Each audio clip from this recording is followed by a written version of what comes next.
ಸ್ನೇಹಿತರೆ, ತಮ್ಮೆಲ್ಲರಿಗೂ ಕೂಡ ನಿಮ್ಮದೇ ಆಗಿರ್ತಕ್ಕಂಥ ಯೂಟ್ಯೂಬ್ ಚಾನಲ್ ಸ್ಟಡಿ ವಿತ್ ಪರಶುರಾಮ್ಗೆ ಸ್ವಾಗತವನ್ನು ಕೋರ್ತೀನಿ. 8ನೇ ತರಗತಿ ಕೋರ್ ವಿಷಯ ವಿಜ್ಞಾನದಲ್ಲಿ FA 4ರ ಪರೀಕ್ಷೆ ಪ್ರಶ್ನೆ ಪತ್ರಿಕೆಗಳನ್ನು ಪೋಸ್ಟ್ ಮಾಡ್ತಾ ಇದ್ದೀವಿ 2024-25ರಲ್ಲಿ. ಆಲ್ರೆಡಿ ಹಿಂದಿ, ಕನ್ನಡ, SSLನೂ ಕೂಡ ನಾವು ಕ್ವಶನ್ ಪೇಪರ್ಗಳನ್ನು ಹಾಕಿದ್ದೀವಿ. ಇವತ್ತು ಸೈನ್ಸ್ ಆಗ್ತಾ ಇದ್ದೀನಿ. ಸೊ ಆ ವಿಷಯದ ವಿಡಿಯೋಗಳನ್ನು ಸಹಿತ ನೋಡಿ, ಉಳಿದ ಇಂಗ್ಲೀಷ್, ಗಣಿತ ವಿಷಯದ ವಿಡಿಯೋಗಳನ್ನು ಸಹಿತ ಬೇಗನೆ ಲೈನ್ ಅಪ್ ಮಾಡ್ತೀವಿ. ಸೊ 8ನೇ ತರಗತಿಯಲ್ಲಿ ಎಲ್ಲ ವಿಷಯಗಳಲ್ಲಿ ನಾವು ಪಾಠದ ಪ್ರಶ್ನೋತ್ತರಗಳನ್ನು, ನೋಟ್ಸ್ಗಳನ್ನು, ನಿಮ್ಮ ಪರೀಕ್ಷಾ ಪ್ರಶ್ನೆ ಪತ್ರಿಕೆ ಮತ್ತು ಕೀ ಉತ್ತರಗಳನ್ನು ಪೋಸ್ಟ್ ಮಾಡ್ತಾನೆ ಇದ್ದೀವಿ. ಅವುಗಳನ್ನ ಸಹಿತ ನೋಡಿ ನಮಗೆ ಸಪೋರ್ಟ್ ಮಾಡಿ ಅಂತ ಹೇಳ್ತಾ ವಿಡಿಯೋಗಳನ್ನು ಲೈಕ್, ಶೇರ್ ಮತ್ತು ಸಬ್ಸ್ಕ್ರೈಬ್ ಮಾಡೋದನ್ನು ಮಾತ್ರ ಮರೆಯದಿರಿ.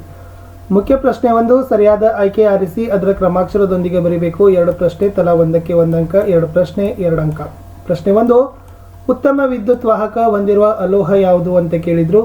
A ಬೋರಾನ್, B ಗಂಧಕ, C ಆರ್ಗಾನ್, D ಗ್ರಾಫೈಟ್ ಅಂತ ಇದೆ. ಸೊ ಅದರ ಸರಿಯಾದ ಉತ್ತರ ಏನಾಗ್ತದಪ್ಪ ಅಂತಂದ್ರೆ ಆಪ್ಷನ್ ಎಸ್, ಡಿ ಗ್ರಾಫೈಟ್ ಅಂತಕ್ಕಂಥದ್ದು ಸರಿಯಾದ ಲೋಹ. ಗ್ರಾಫೈಟ್ ಅಂತಕ್ಕಂಥದ್ದು ಒಂದು ಉತ್ತಮ ವಿದ್ಯುತ್ ವಾಹಕತೆಯನ್ನು ಹೊಂದಿರುವ ಅಲೋಹ ಅಂತಕ್ಕಂಥದ್ದನ್ನು ನೀವು ನೆನಪಿನಲ್ಲಿ ಇಟ್ಕೊಳ್ಬೇಕು ಫ್ರೆಂಡ್ಸ್. ಎಸ್, ಮುಂದಿನ ಪ್ರಶ್ನೆಗೆ ಹೋಗೋಣ. ಪ್ರಶ್ನೆ ಸಂಖ್ಯೆ 2, ಇರುಳು ಗುರುಡುಗೆ ಕಾರಣವಾದ ಜೀವಸತ್ವ ಯಾವುದು ಅಂತ ಕೇಳಿದ್ದಾರೆ. ಕೆಲವೊಂದ್ಸರಿ ನೈಟ್ ಬ್ಲೈಂಡ್ನೆಸ್ ಅಂತಾರೆ, ಇರುಳು ಕುರುಡುತನ ಅಂತಲೂ ಕೂಡ ಕರೀತಾರೆ. ಸೊ ಇದನ್ನು ಯಾವುದು ಜೀವಸತ್ವ ಕಾರಣ ಅಂತ ಕೇಳಿದರೆ ಇರುಳು ಗುರುಡುತನಕ್ಕೆ. ಸೊ ನೀವೇನು ಮಾಡಬೇಕಾಗಿತ್ತು? So the right answer option A ಅಂತಕ್ಕಂಥದ್ದು. ಸಾರಿ, ಎ ಜೀವಸತ್ವ, ಆಪ್ಷನ್ ಡಿ ದಲ್ಲಿ ಇರ್ತಕ್ಕಂಥದ್ದು. ಯಾಕೆಂದರೆ ಡಿ ದಿಂದ ಸಿ ದಿಂದ ಸ್ಕರ್ವಿ ಬರ್ತದ, ಬಿ ಬೇರಿ ಬರ್ತದ. ಓಕೆನಾ? ಭಾಳಷ್ಟು ಇದಾವೆ. ರಿಕೆಟ್ಸ್ ರೋಗನೂ ಕೂಡ ಡಿ ದಿಂದ ಬರ್ತದೆ ಅಂತ ಹೇಳ್ತಾರೆ. ಸೊ ಫಸ್ಟ್ ನೀವು ನೆನಪಿಟ್ಕೊಡ್ರಿ, ಇರುಳು ಗುರುಡುತನಕ್ಕೆ ಕಾರಣವಾದ ಜೀವಸತ್ವ ಎ, ಸ್ಕರ್ವಿಗೆ ಕಾರಣ ಸಿ ಅಂತಕ್ಕಂಥದ್ದು, ಅದು ಕೂಡ ನೆನಪಿರಲಿ. ಇನ್ನು 2 ಅಂಕದ 2 ಪ್ರಶ್ನೆಗಳಿದಾವೆ. ಪ್ರಶ್ನೆ ಸಂಖ್ಯೆ 3 ಕೇಳಿದ್ದಾರೆ. ವಿದ್ಯುಲ್ಲೇಪನ ಅಂದರೆ ಏನು ಅಂತ ಕೇಳಿದ್ದಾರೆ. ಯಾವುದಕ್ಕೆ ವಿದ್ಯುಲ್ಲೇಪನ ಅಂತ ಕರಿತೀವಿ ಅಂತಕ್ಕಂಥದ್ದು ಪ್ರಶ್ನೆ ಇತ್ತು. ಇಲ್ಲಿ ಈ ವಿದ್ಯುತ್ ಶಕ್ತಿಯನ್ನು ಬಳಸಿಕೊಂಡು ಒಂದು ವಸ್ತುವಿನ ಮೇಲೆ ಇನ್ನೊಂದು ಅಪೇಕ್ಷಣೀಯ ಲೋಹದ ತೆಳು ಪದರದ ಲೇಪನವನ್ನು ಉಂಟು ಮಾಡ್ತಕ್ಕಂಥ ಕ್ರಿಯೆಗೆ ವಿದ್ಯುಲ್ಲೇಪನ ಕ್ರಿಯೆ ಅಂತ ಕರೀತಾರೆ. ಮುಂದಿನ ಪ್ರಶ್ನೆ 4, ಕಣ್ಣಿನ ಅಂಧ ಪ್ರದೇಶ ಎಂದರೆ ಏನು? ಇಲ್ಲಿ ದೃಷ್ಟಿ ನರ ಮತ್ತು ಅಕ್ಷಿಪಟಲಗಳು ಸಂಧಿಸುವಲ್ಲಿ ಸಂವೇದನಾ ಕೋಶಗಳು ಇಲ್ಲದಿರೋದ್ರಿಂದ ಆ ಪ್ರದೇಶದಲ್ಲಿ ದೃಷ್ಟಿ ಗ್ರಹಿಕೆ ಸಾಧ್ಯವಾಗೋದಿಲ್ಲ. ಆ ಸ್ಥಳವನ್ನು ಏನಂತ ಕರೀತಾರಪ್ಪ ಅಂದರೆ ಕಣ್ಣಿನ ಅಂಧ ಪ್ರದೇಶ ಅಂತ ಕರೀತಾರೆ. ಮುಂದಿನ ಪ್ರಶ್ನೆ 2 ಅಂಕದ ಪ್ರಶ್ನೆಗಳು, ಒಟ್ಟು 3 ಇರ್ತವೆ, 6 ಪ್ರಶ್ನೆಗಳು.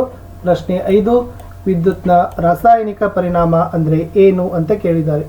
ಇಲ್ಲಿ ದ್ರಾವಣದ ಮೂಲಕ ವಿದ್ಯುತ್ ಪ್ರವಹಿಸ್ತಕ್ಕಂಥ ಪ್ರಕ್ರಿಯೆಗೆ ವಿದ್ಯುತ್ ರಾಸಾಯನಿಕ ಪರಿಣಾಮ ಅಂತ ಕರೀತಾರೆ. 6ನೇ ಪ್ರಶ್ನೆ, ನಿಯತ ಪ್ರತಿಫಲನ ಮತ್ತು ಚದುರಿದ ಪ್ರತಿಫಲನದ ನಡುವಿನ ವ್ಯತ್ಯಾಸಗಳನ್ನು ಬರೀಲಿಕ್ಕೆ ಕೇಳಿದ್ದಾರೆ. ಸೊ ಏನು ಬರಿಬಹುದು? ಫಸ್ಟ್ ನಿಯತ ಪ್ರತಿಫಲನ ನೋಡೋದಾದರೆ, ದರ್ಪಣದಂಥ ನುಣುಪಾದ ಮೇಲ್ಮೈನಿಂದ ಪ್ರತಿಫಲನಗೊಂಡ ಕಿರಣಗಳು ಸಮಾಂತರವಾಗಿರ್ತವೆ. ಬಟ್ ಚದುರಿದ ಪ್ರತಿಫಲನದಲ್ಲಿ ಒರಟಾದ ಅಥವಾ ಅನಿಯತ ಸಮತಲದಿಂದ ಪ್ರತಿಫಲನಗೊಂಡ ಸಮಾಂತರ ಕಿರಣಗಳು ಸಮಾಂತರವಾಗದಿರುವುದು ಅಂತ ಕೊಟ್ಟಿದ್ದಾರೆ. ಇದು ಇಂಪಾರ್ಟೆಂಟ್. 7ನೇ ಪ್ರಶ್ನೆ, ಈ ಕೆಳಗಿನ ಗ್ರಂಥಿಗಳು ಯಾವ ಹಾರ್ಮೋನನ್ನು ಸ್ರವಿಸ್ತವೆ ಅಂತ ಕೇಳಿದ್ದಾರೆ. ಇಲ್ಲಿ ಪಿಟ್ಯೂಟರಿ ಗ್ರಂಥಿ ಕೊಟ್ಟಿದ್ದಾರೆ, ಮೇದೋಜೀರಕ ಕೊಟ್ಟಿದ್ದಾರೆ. ಪಿಟ್ಯೂಟರಿಯನ್ ಹಾರ್ಮೋನು ಸ್ರವಿಸ್ತಾರೆ. ಮೇದೋಜೀರಕ ಇನ್ಸುಲಿನ್ ಮತ್ತು ಗ್ಲುಕಗಾನ್ ಅಂತಕ್ಕಂಥ 2 ಹಾರ್ಮೋನುಗಳನ್ನು ಸ್ರವಿಸ್ತದೆ. ಮುಂದಿನ ಪ್ರಶ್ನೆ 3 ಅಂಕದ 2 ಪ್ರಶ್ನೆಗಳಿದ್ದಾವೆ. ಅವುಗಳನ್ನು ಪ್ರಶ್ನೆಗೆ ಅನುಸಾರವಾಗಿ ಉತ್ತರಿಸಿರಿ. ಒಟ್ಟು 6 ಅಂಕಗಳನ್ನು ನೀವು ಈ ಭಾಗದಿಂದ ಪಡಿತೀರಿ. ಪ್ರಶ್ನೆ 8, ನಿಮ್ಮ ಸುತ್ತಮುತ್ತಲೂ ಕಂಡುಬರುವ ವಿದ್ಯುಲ್ಲೇಪಿತ ವಸ್ತುಗಳನ್ನು ಪಟ್ಟಿ ಮಾಡಿರಿ ಅಂತ ಕೇಳಿದ್ದಾರೆ. ಏನು ಬರಿಬಹುದು? ವಾಹನದ ಲೋಹಗಳ ಭಾಗಗಳನ್ನು ಕ್ರೋಮಿಯಂನಿಂದ ಲೇಪನವನ್ನು ಮಾಡುತ್ತಾರೆ. ಚಿನ್ನ ಮತ್ತು ಬೆಳ್ಳಿಯನ್ನು ಕಡಿಮೆ ಬೆಲೆ ಬಾಳುವ ಲೋಹಗಳಿಗೆ ಲೇಪನ ಮಾಡ್ತಾರೆ. ಆಹಾರ ಸಂಗ್ರಹಿಸ್ತಕ್ಕಂಥ ಲೋಹನದ ಕ್ಯಾನ್ಗಳನ್ನು ಟಿನ್ ಬಳಸಿ ಲೇಪನ ಮಾಡಿರೋದು. ಕಬ್ಬಿಣದ ವಸ್ತುಗಳನ್ನು ತುಕ್ಕಿನಿಂದ ರಕ್ಷಣೆ ಮಾಡಲಿಕ್ಕೆ ಸತುವಿನ ಲೇಪನವನ್ನು ಮಾಡ್ತಾರೆ ಅಂತಕ್ಕಂಥ ಪಾಯಿಂಟ್ಸ್ಗಳನ್ನು ಬರೆದ್ರೆ ನಿಮಗೆ ಅಂಕಗಳನ್ನು ಕೊಡ್ತಾರೆ. ಪ್ರಶ್ನೆ 9, ದ್ವಿತೀಯಕ ಲೈಂಗಿಕ ಲಕ್ಷಣಗಳನ್ನು ಪಟ್ಟಿ ಮಾಡಿರಿ ಅಂತ ಕೇಳಿದ್ದಾರೆ. ಸೊ ಇಲ್ಲಿ ದ್ವಿತೀಯಕ ಲೈಂಗಿಕ ಲಕ್ಷಣಗಳಂದ್ರೆ ಗಂಡನ್ನ ಹೆಣ್ಣಿನಿಂದ ಪ್ರತ್ಯೇಕ ಮಾಡಲಿಕ್ಕೆ ಸಹಾಯಕವಾಗೋದ್ರಿಂದ ಇವುಗಳನ್ನು ದ್ವಿತೀಯಕ ಲೈಂಗಿಕ ಲಕ್ಷಣ ಅಂತ ಕರಿತೀವಿ. ಇಲ್ಲಿ ಲಿಂಗಾಣುಗಳು ಅಂಡಾಣು ಮತ್ತು ವೀರ್ಯಾಣುಗಳನ್ನು ಉತ್ಪತ್ತಿ ಮಾಡ್ತಾವ. ಪ್ರೌಢ ಹಂತದ ಹುಡುಗಿಯರಲ್ಲಿ ಸ್ತನಗಳ ಬೆಳವಣಿಗೆ ಪ್ರಾರಂಭವಾಗ್ತದೆ. ಹುಡುಗರ ಮುಖದ ಮೇಲೆ ಗಡ್ಡ ಮೀಸೆ ಬೆಳಿತಾವ. ಹುಡುಗಿಯರ ಧ್ವನಿ ಮೃದುವಾಗ್ತದ, ಹುಡುಗರ ಧ್ವನಿ ಗಡಸಾಗ್ತದ ಅಂತ ಬರೆದ್ರೆ ಸಾಕು. ಇನ್ನು ಲಾಸ್ಟ್ 4 ಅಂಕದ ಪ್ರಶ್ನೆ ಇದೆ. ಮಾನವನ ಕಣ್ಣಿನ ಚಿತ್ರವನ್ನು ಬಿಡಿಸಬೇಕು, ಭಾಗಗಳನ್ನು ಗುರುತಿಸಲಿಕ್ಕೆ ನಿಮಗೆ ಕೇಳಿದ್ದಾರೆ. ಆಲ್ರೆಡಿ ನಿಮ್ಮ ಚಿತ್ರದಲ್ಲಿ ಕೂಡ 13.14ರಲ್ಲಿ ಈ ಮಾನವನ ಕಣ್ಣಿನ ಚಿತ್ರ ಇದೆ. ಈ ಕಣ್ಣಿನ ಚಿತ್ರವನ್ನು ನೀಟಾಗಿ ಬಿಡಿಸಿ ಇದು ಅಕ್ಷಿಪಟಲ, ದೃಷ್ಟಿಯ ನರ, ಸಿಲಿಯರಿ ಸ್ನಾಯು, ವರ್ಣಪಟಲ, ಮಸೂರ, ಕಾರ್ನಿಯ. ಸೊ ಈ ಭಾಗಗಳನ್ನು ಮುಖ್ಯವಾಗಿ ನೀವು ಗುರುತಿಸೋದನ್ನು ಏನು ಮಾಡಬೇಕಿತ್ತು, ಕಲಿಬೇಕಿತ್ತು. ಇಷ್ಟು ಕಲಿತ್ರೆ ಖಂಡಿತವಾಗಿ ನಿಮ್ಗೆ ಏನಾಗ್ತಾರಪ್ಪ ಅಂದರೆ 4 ಅಂಕಗಳನ್ನು ಕೊಡ್ತಿದ್ರು. ಇಷ್ಟು ಈ 8ನೇ ತರಗತಿಯ ಸೈನ್ಸಲ್ಲಿ ಏನಾಗಿತ್ತಪ್ಪ ಅಂದರೆ FA 4ರ ಪರೀಕ್ಷೆ ಪ್ರಶ್ನೆ ಪತ್ರಿಕೆಗಳನ್ನು ನಾನು ನಿಮಗೆ ಕೊಟ್ಟಿದ್ದೀನಿ. ಇದು ಕೇವಲ ಒಂದು ಮಾಡೆಲ್ ಆಗಿರ್ತಕ್ಕಂಥ ಕ್ವಶನ್ ಪೇಪರ್ ಅಂತ ತಿಳ್ಕೊಡ್ರಿ.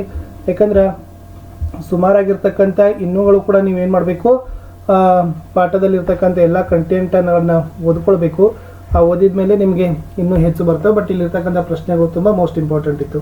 ವಿಡಿಯೋವನ್ನು ಲೈಕ್, ಶೇರ್ ಮತ್ತು ಸಬ್ಸ್ಕ್ರೈಬ್ ಮಾಡೋದನ್ನು ಮಾತ್ರ ಮರೆಯದಿರಿ.